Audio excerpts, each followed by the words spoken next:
Hi, everyone. Welcome to the very first episode of Christmas Culture Club. We are a podcast about Christmas, all the things that make Christmas Christmas. My name's Julie. And I'm Steve. We're close friends who share a common love for Christmas and the Christmas season. And we decided that because we are so fond of it, that maybe we like to share some of the things that we know and care about with the Christmas season. One of the things as we go forward to tell you is we recognize that Christmas is set in tradition, both religious and secular. We both participate in the religious aspects of Christmas, but this podcast is generally and mostly about the cultural facets of Christmas, what it's like in the US and around the world when it comes to Christmas culture. Julie? So, our season's going to run from October 1st until Epiphany, which is January 6th. So, you're going to get about 15 episodes from us that are going to explore all the various different topics of Christmas. Hopefully, next year we run a little bit longer as we get ourselves established and get in the groove. So, that said, let me tell you a bit about myself. So, my name's Julie. I'm based out of Chicago. I live in the city of Chicago, and I'm a Christmas nut. It's been a thing for me for a long time. Like, going back to my childhood, Christmas was always kind of typical with every child. Imagine the time. I had great memories of chopping down live Christmas trees that have carried through. I'm from a Polish family, so there was a lot of traditions around Christmas. I have a big Irish Catholic family on the other side that there's 75 of us that get together. So it's always been pretty magical. And as me personally, my background is horticulture and I don't work in this space anymore, but I love all things live. So I have always enjoyed Christmas greenery and decorating. Actually, when I was in college, my part-time gig over the winter was setting up professional Christmas displays around the city of Chicago. It's pretty fun. So now, as I'm an adult, I have a husband who allows me to unleash my inner child on our house and redecorate pretty heavily. I can say that with almost a straight face. Steve, what about you? Tell me about your Christmas. Yes. So I live in the far, far, far western suburbs of Chicago. I'm originally from Cincinnati, Ohio, the oldest of six. We moved to western suburbs because of our work. I grew up, as the oldest of six, kind of fostering the Christmas traditions with my brothers and sisters. I have two sons. Christmas is always, like most American families, been special to us. My wife, Shannon, would very much love for us to have multiple Christmas trees and decorate those things. I don't know if it's out of laziness or just the fact that I like that one tree uh, in our family room. So, but yeah, Christmas from the time I was very, very young at the age of 5 and was featured on the cover of our Cincinnati Enquirer, I think it was a newspaper, with my two younger sisters sitting on Santa's lap. Christmas has been special. Very cool. So, how this got started is it's actually kind of a bit of a COVID idea. I've been chewing on this idea for several years that I'll listen to podcasts when I walk my dogs. And around Christmas time, because I'm a history nut, I'm usually listening to a history podcast. I went hunting for a Christmas podcast, and there was really nothing out there. There are a handful, but they kind of didn't scratch the itch. So for the past 3 years, I've actually been stewing on this idea. And last Christmas in 2024, I made a promise to myself that I was going to make this happen, or I was going to let it go. It needed to not take up space in my head. So we're letting the idea bubble to the surface. Steve was kind enough to come along on this journey with me. So we hope to really cover kind of current topics, like cultural topics, like Steve said, the fun of Christmas, the foods, the traditions, the history of Christmas. How did it become what it is? We're actually going to do a number of episodes on some of the key traditions of Christmas and how did it become what it is today here in America. Sure. Yeah, everything from who is Santa? Where did Santa come from? There are some amazing traditional concepts.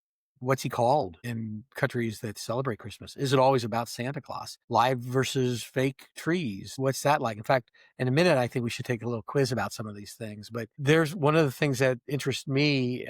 You hear a lot. One of my favorite movies is A Christmas Carol, and it's a ghost story. And as I was looking into how it was, what prompted Charles Dickens to write it, you start to learn that Christmas was in the middle 1800s in England and around Europe in general. They sat around the hearth telling ghost stories at Christmas. That was a Christmas tradition. So one of the episodes we're going to feature is called A Creepy Christmas. And it will be featuring things like, what are some of the scary stories? What are some of the scary characters? We've all heard of Krampus, I think, but there are so many of them. We also want to talk about what's it like to be one of Santa's helpers who go to malls and emulate Santa as Santa Claus versus the real Santa Claus. And yes, I do believe in the real Santa Claus. Otherwise, why would we monitor his trip every year? So anyway, Spoken like a true believer. that's right. Doggone it. Well, All let's right. get to the quiz. All right. So first question, favorite Christmas song? Ooh, so this one, of course, I have a number. I actually have I have multiple Spotify playlists. I have a quiet Christmas playlist that's contemplative. I have a rock and roll, kind of bluesy, fun, loud playlist. But the one that kind of is close to my heart is actually Choir of the Bells. And my poor husband, I have a playlist that has over 200 versions of Choir of the Bells. I love that it's just so versatile and so open to interpretation. And for me, it's a very contemplative. But, there's just so many great Christmas songs out there. But I don't love, well, I can't say I don't love, but All I Want for Christmas by Mariah Carey. It's a great song. It's catchy. It sits in your brain, but it is definitely not my favorite. But that is the U.S. favorite, Yes, it number is. one Christmas song. I have a list of the top 5 Christmas songs in the US, and that is far and away the most popular. The second, Bing Crosby, White Christmas. It's got an honorable mention, so it's interesting. And you know what's interesting? Because in the top 5 list that I have, that came in, but it wasn't in the top 5. And I'm thinking the list I have is a popular modern Christmas songs, because what I got was All I Want for Christmas was number 1, far and away. The second was Do You Want to Build a Snowman from the Disney film, which kind of surprised me, but I can see why it would be. The third I had was, if I can read my writing, Trans-Siberian Orchestra's The Christmas Eve. There's a song called Mistletoe by Justin Bieber. I definitely say you have a current list. The one Yeah. that I found, see, and there's so much interpretation of it. Right. The list that I found, actually, the factoid was that Bing Crosby has sold more albums over a longer Sure. period of time. So Yeah. looking at consumption as opposed to like what's current right now, Yeah, I and think it's so changeable. I might have a Spotify list, because the fifth one I had was Next Christmas, Interesting. which, okay, I guess that's a Like, Christmas song. yeah. All right, Steve, what is your Christmas cookie? Okay. So my mom was an amazing baker, and every year she'd make candy and cookies for us for Christmas. As we became adults, we would share small gifts, but that was definitely Christmas love for my mom. So every year for Christmas, she would make Christmas cookies. And by far and away, my 2 favorite were the puchkis. I think you're Polish, is that how it's pronounced? Kolachkis. Kolachkis. Puchki's a donut, right? Correct. Yeah, kolachki, the cookie. So she'd make those, which were just tender and delicious. And she'd also make a cookie which is really popular in several different cultures. In some cultures, like it's called the Italian wedding cookie or the Mexican wedding cookie. We call them a snowball because that's what they look like. It's essentially I don't know if to call it a butter cookie. It's a cookie that contains nuts in it, walnuts or pecans, depending on where you live. You roll them into little balls, you bake them, and then while they're hot, you roll them in powdered sugar. So the powdered sugar kind of melts into it. I can eat hundreds of those. I probably have. There you Yours? go. And what's yours? So mine is it's kind of a controversial cookie because in my household we were raised with them called 7-layer bars. My brother had to make a pact that they were called, I think, dream bars. They've got a different name. But it's basically like the graham cracker crust with the chocolate chips, the butterscotch, the coconut, the walnuts, like all Sure. drizzled with the condensed milk. And I just love it. Like I smell that, and that is instantly Christmas. I don't ever make them any other season but Christmas. So, all right, research. Google puts out a list of the top searched cookies by state. Interesting. I think they do it roughly around December 1st every year. Okay. But what I found is that it's very regional what the cookie is. So the most universal across the United States is actually frosted sugar cookies, which I Sure. can understand, Absolutely. and the ever faithful chocolate chip cookie. So That's- those two, there you go. That's Shannon's favorite cookie, the chocolate chip cookie. And I'm always like, that is not a Christmas cookie. She's like, we're eating it at Christmas, right? And I went, yeah. I see. I never make them at Christmas generally. I make them every other time of the year. It's one of my standard cookies. And I'm a crazy baker. Like I bake a lot, and especially cookies. So, but I have a very specific list of cookies that I'll make around Christmas, and Christmas is not complete until I have baked said cookies. So, Sure. Shannon actually started, she makes some that from my mom, and she started 2 years ago now, I think, with a new cookie. It's a butter cookie or sugar cookie, and it's got dehydrated cranberries. They call them craisins, I think. And you bake that, and then you put on the top, you put a brown butter sugar icing. Oh, my goodness. And that, I mean, Mom, I love you, but that's so good. She has to swat me away when she's making them. So, but all right. and I Next think, thing, wait, real quick on the cookies, we are going to do a cookie episode, right? So if you're watching this, if you want to post to us your favorite cookie, picture of it, if you're willing to share your recipe, when we do our Christmas cookie list, we'll include that. We'll put the picture up, we'll give you credit for it, and we'll post your recipe if you're willing to share it. The other thing is, real quick, on the Google map for regional cookies, I'll try to link that in the video at some point here where people can access it. So we're just starting out. We're figuring it all out yeah, together. it's the I love first it. one. So all right. Favorite Christmas tradition. Like most people, I think it's just the gathering of family. And we started hosting Christmas a couple years ago as my sons grew older. We used to all go to Cincinnati. Their mother's family still live in Cincinnati, and so from the time they were very little, we would go there. And the big gathering, we always did a roast beef for Christmas. So now get my sons, their mom comes to visit us on Christmas. My wife's parents come, and we'll do, I think 2 years ago, we did a standing rib roast. Last year, I did a beef Wellington. So we do beef for Christmas. The Christmas dinner, I think, is my favorite tradition. Nice. Yours? Uh, Christmas lights. Going to see Christmas lights. It's Ah, just yeah. a part of my childhood that I loved. We used to drive around and check out the Christmas lights, and then it was always a big deal putting up Christmas lights. And especially now, we do a very elaborate display outside. So once a year, usually the day after Thanksgiving, we will go to Morton Arboretum here in Chicago, and they do illuminations. We go as a family. My in-laws are in from Maine, so it's all of us together, and Cool. it's one of those magic things. I love how Christmas lights light up the dark. So for me, that's my big thing. So by the research, here we go. It is number one in the United States. It's decorating the Christmas tree. So neither Oh of us yeah, said sure. that, Yeah, but yeah. That's surprising. true. That is Yeah. true. Second, I mean, this does have a regional flair again. So second is baking cookies, and third is wearing ugly Christmas sweaters. So I love it. So It's really funny about the Christmas sweaters because it seems like what, maybe a decade ago or so, when people started having ugly Christmas sweater parties, you actually found the ugliest Christmas sweater that you owned or could obtain. Now you go to any department store, and at Christmas time they actually have ugly Christmas sweater displays where you just go out and buy an ugly Christmas sweater, which kind yeah. of for me is like, that defeats the purpose. Yeah.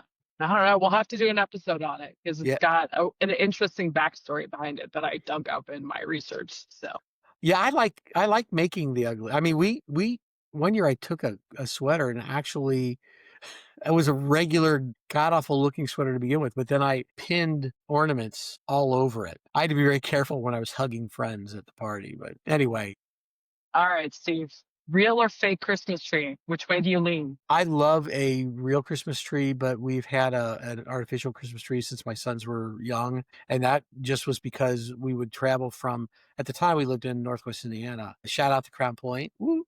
Um, but we would travel back to Cincinnati every year to be with, my family and her family. And we tried having a real Christmas tree for about the first 3 or 4 years. But because we would be gone for anywhere from a week to 10, 12 days, no matter how much water you put in it, you come back and the needles are everywhere and the Christmas tree's dead. So we adopted an artificial Christmas tree. And I actually, when I became a single dad, when my sons were 10 or 12, got an artificial tree, which I've now had for more than 20 years. And it's a great tree. I still love it, but I prefer real, but we have fake. You? So I was raised day after Christmas, I'm sorry, day after Thanksgiving, we would go out to a local tree farm and cut the tree down. Oh, nice. And it was a huge part of my childhood. And then we would put it outside. We'd wait for about 2 weeks and we'd bring it in pretty late by today's standards. So my parents still do a live Christmas tree. We do not. My husband and I have a fake Christmas tree. I kind of focus my time on doing live greens outside. I love that. That's part of my Thanksgiving tradition is as the turkey's cooking, walk around to my neighbors and take cuttings off of trees, and I put together my Christmas trees outside. But when I lived on the West Coast for years, and when I was in Oregon, I actually lived in Christmas tree country. So there, everybody had their house and they're going to have 10 acres of land, and most of them will have their excess land planted in Christmas trees. So it's a Nice. really interesting thing. And it's one of the things that we're going to explore in another episode. It's just how do you get a live Christmas tree to market? So Yeah. Yeah, there are some huge Christmas tree farms in the region. We used to take my sons and drive by one of them. And of course, at that point, the boys would be like, "Ah, we want a real tree." And no, no, get a real tree. But you have a very yeah. specific reason why you guys have an artificial tree, Yeah. too. So my husband is a Chicago firefighter, and he is not a fan of the burn hazard that exists because I mean, if they're properly maintained, it's fine. I don't want to completely like shout out against live Christmas trees, but it does take a lot of work. To Steve's point, if you travel or anything like that, it can get dangerous. So he's got a concern about that. So I respect his concern, and so we Yeah. have a fake tree. Well, there used to be, and I don't know if they still do this. I wonder, and if friends are watching this or viewers have a comment on this, there used to be a tradition when I was little. At the time, show you how old I am. When I was little, most of the fake trees were the aluminum looking things, but so most people had a real tree. And I've got an interesting statistic on this, and I'll give it to you in a second. But what they would do would everybody have their real tree, and sometime around the first week of January or the second week of January, you take your tree because by that point it was good and dead, and people put it on the curb, and they would come around and collect it, and then the communities would have a huge Christmas tree bonfire where they'd have vendors selling hot chocolate and popcorn and all that. And I remember that being. You talk about Christmas traditions. That was one of our favorite traditions because this thing would be massive. They'd take it into a park or somewhere, clear the area, and there'd be hundreds and hundreds and hundreds of families just, sitting there watching the Christmas trees burn, having a bonfire. There's a lot of firehouses that still do that. Oh, do they That will, really?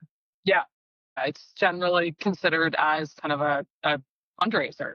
So they'll come around and collect it. But here in the city of Chicago, they actually collect them and they use them as they put them in the lake and they help with beach erosion. So Oh, they'll put sure. them on the beaches and it acts to break up the waves It that pulls it happen in. during the winter. That's cool. Yeah. Anyway, here's an interesting statistic. Apparently, 94% of Americans put up a Christmas tree of some sort, whether it's a small tabletop or, a 12-foot tree in their front foyer. About 94% of people put up a Christmas tree. Of that percent, of that total, Julie, what percentage do you think is fake? I know the answer. Okay, what? 70%. Yes, 77% actually. That's crazy. I mean, I guess Yeah. it's not, especially, it used to be, I mean, I think my Christmas tree 20 years ago was $300. Nowadays, some of the real special trees, and in fact, I think you just got one, didn't you? Can Mhm. be hundreds and hundreds and well into the $1,000 range, right? It depends. I mean, the one that I bought was roughly around $400. Yeah. It's considered a very good value. I bought the viral Grand Duchess tree. So, but we'll leave that to another episode that we All right. dive deep into Christmas trees. So, Okay. all right. So On the theme though, yeah, go ahead. how many trees do you have in your house, Steve? One, Shannon would love to have a second one in the foyer, and maybe at some point we probably will. But when we were first married, I'd say probably half or 2/3 of our ornaments were bulbs. The traditional red, green, yellow, silver, blue, those bulbs. Mhm. And it'll be our 17th Christmas together, I think. We have replaced all of our bulbs with ornaments that have meaning to us, a lot of which are Disney themed. So I think for us, we'd have to buy a ton of ornaments if we we put a new one up. And she'd like to put one in the foyer. You? We have seven. I have one full size, and then we have a couple like minis. I've got a Christmas or kitchen themed tree that's a tiny little countertop. We have a firefighter themed tree that's in our dining room because my husband has been given about every firefighter ornament ever made. So we needed a place to park those. One of my dreams was always a snowflake tree. So we finally created that in our upstairs hallway. So I've been collecting snowflake ornaments for 20 plus years.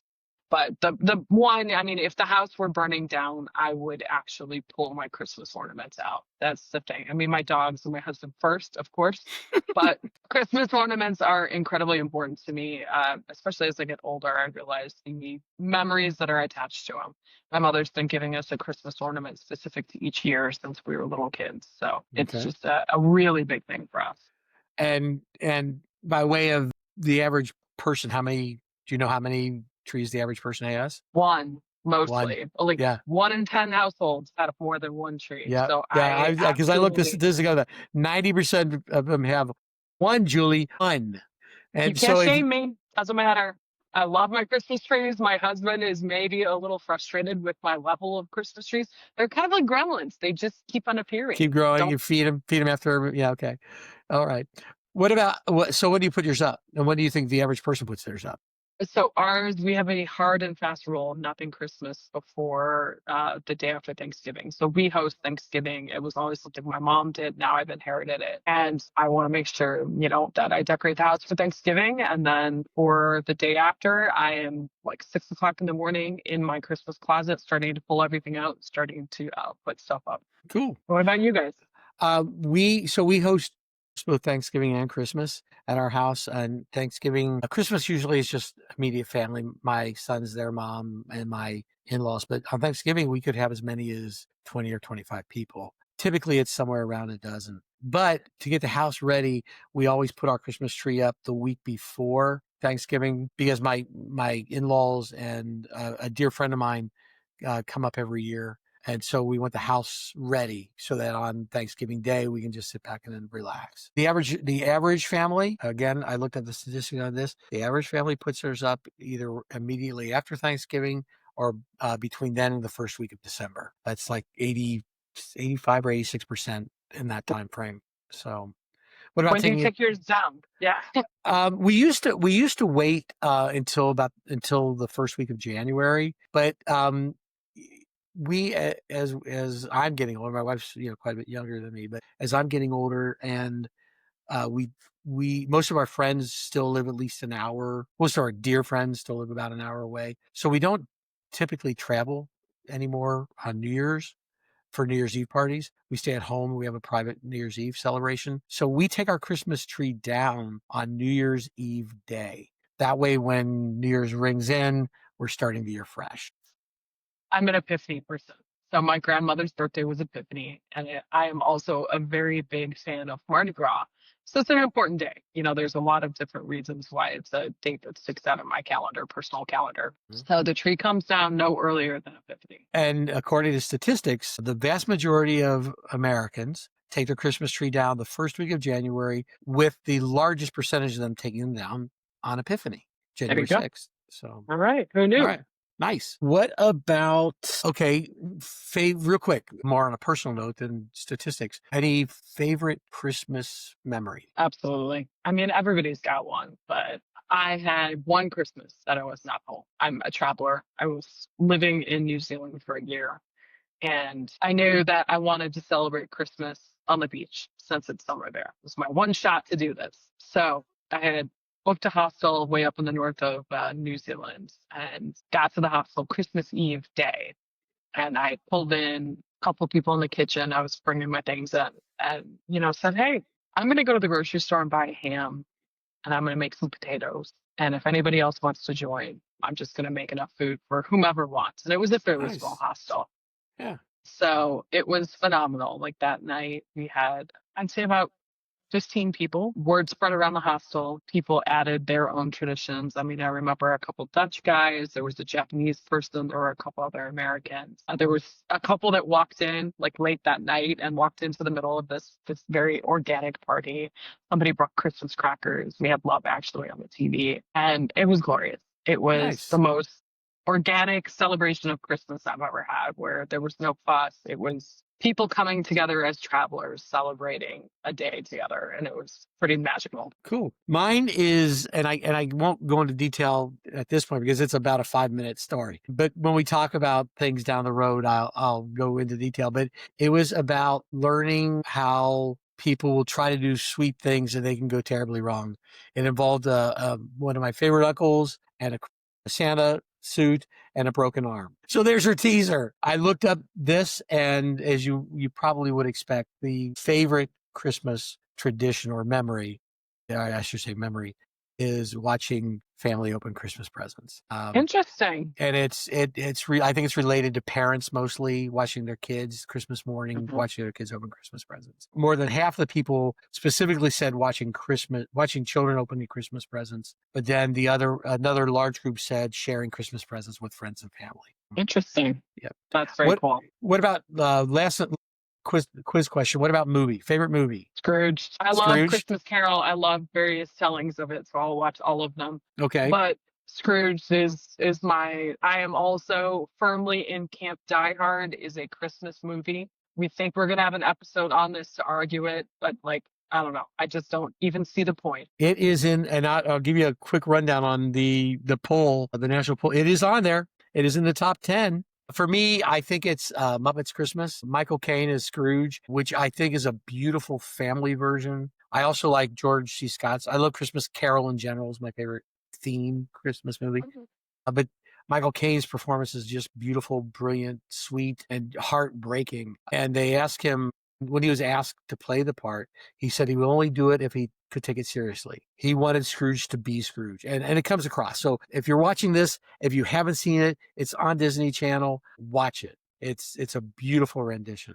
But here, and again, this is the poll that Mr. Google came out with.